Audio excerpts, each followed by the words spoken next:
Okay, welcome to my blessing story. As usual, I told the story since you were little, right? Okay, biasanya saya cerita itu untuk anak-anak saya dari saya kecil.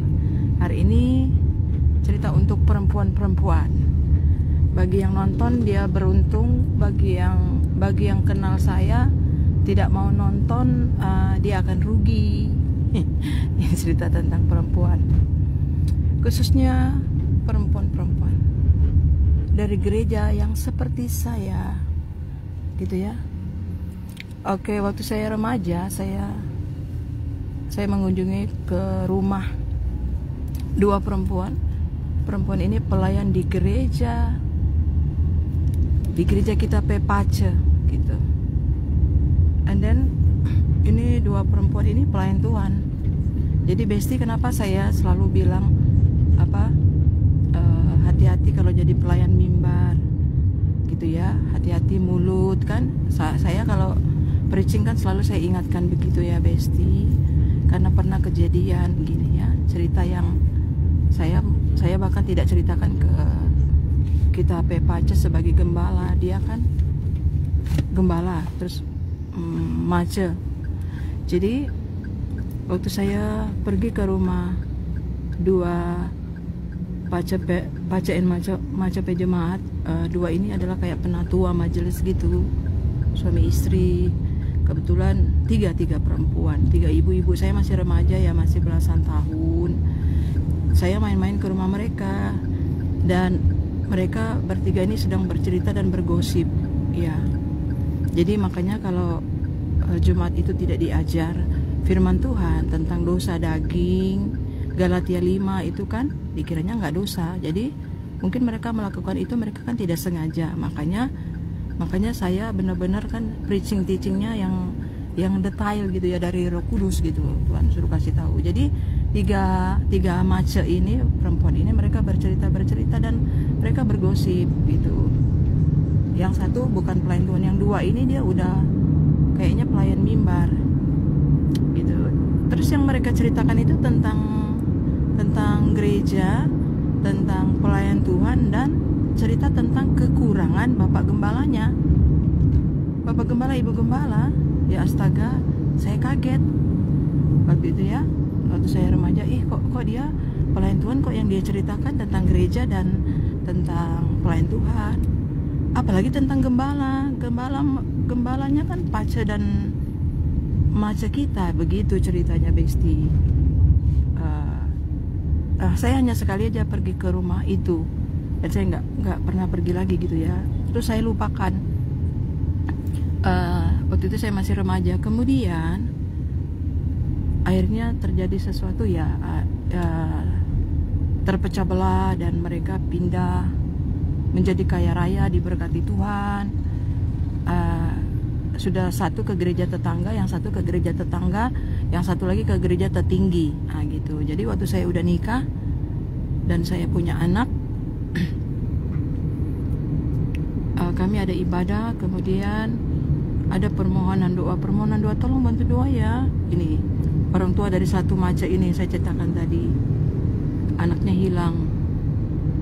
hilang, kemudian Petua bantu cari, dan kemudian beberapa hari kemudian kedapatan ini mace anak satu-satunya anak perempuan.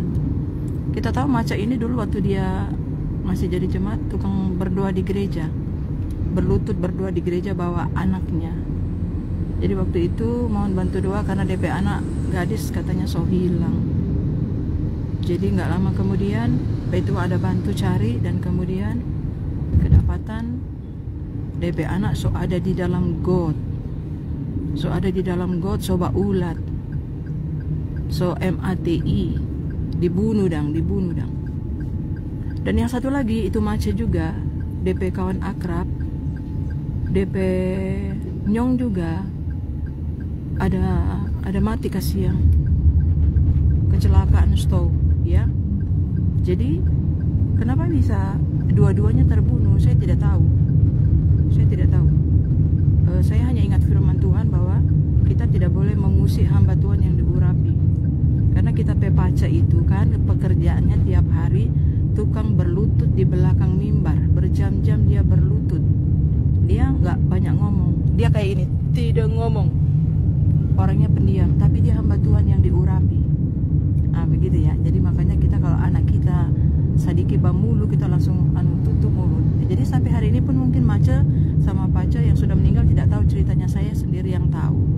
Jadi itu tersimpan di hati. Tetapi waktu kita sharing, dapat tugas sharing firman, kita bisa kasih tahu. Dan kemudian waktu Roh Kudus buka di kitab Galatia ya, jika engkau menabur dalam daging, engkau akan menuai kebinasaan. Jadi untuk kita yang sudah ada di gereja Pantekosta, yang sudah digembalakan oleh Bapak Gembala kita ya, semuanya kan itu dalam pekerjaan Roh Kudus ya. Jadi firman Tuhan itu benar, jangan mengusik hambaku yang diurapi. Karena Bapak Gembala kita itu yang dari gereja Pantekosta itu, mereka itu tidak digaji, mereka itu menderita sebagai hamba Tuhan.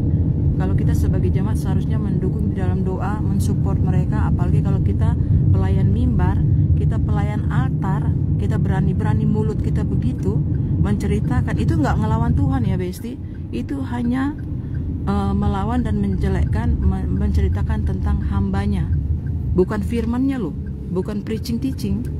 Kalau sekarang kan banyak sekali orang menghina-hina preaching teaching gitu ya, itu hanya hambanya ya. Jadi itu yang terjadi kepada mereka begitu ya. Pasti ya, kita mau rumah tangga kita bahagia, anak-anak kita bahagia, kita harus taat kepada firman. Jadi berbahagialah saudara yang dari gereja Pantekosta. Kalau saudara dengar cerita ini, kalau saudara udah melakukannya, saudara berdamai minta ampun. Dan saudara yang sudah baik-baik itu jangan terikut-ikut, jangan sekali-sekali berbicara dengan orang-orang lain yang menceritakan tentang gereja, pelayan Tuhan, hamba Tuhan, apalagi Bapak Gembala sendiri ya. Jadi makanya saya preachingnya kan begitu ya, saya akan marah begitu ya, karena untuk kebaikan keluarga begitu. Jadi itu namanya menabur dalam daging. Jadi nggak boleh berbuat dosa apapun, tetapi berbicara yang baik. Kalau ada kekurangan kita doakan ya. Jadi nanti siapa lagi yang masih berani berbuat ya kita tidak tahu apa yang kita tabur itu kita tuai. Kan ini kan cerita tentang perempuan ya, tentang ibu-ibu. Kan lebih tinggi lagi jabatan kita diangkat, lebih tinggi lagi tuntutannya kalau kita ada salah. Lain kalau dia bukan pelayan Tuhan ya, apalagi ini pelayan Tuhan loh, ya udah pelayan mimbar ya. Hati-hati. Makanya harus inner healing dulu, ikut pemuritan, bertobat dulu, baru melayani, karena tuntutannya lebih tinggi begitu ya. Mungkin bapak-bapak gembala saudara tidak pernah ajar, biarpun tidak pernah diajar oleh bapak gembala, tidak boleh. Oke ya. Oke, God bless. Gimana coba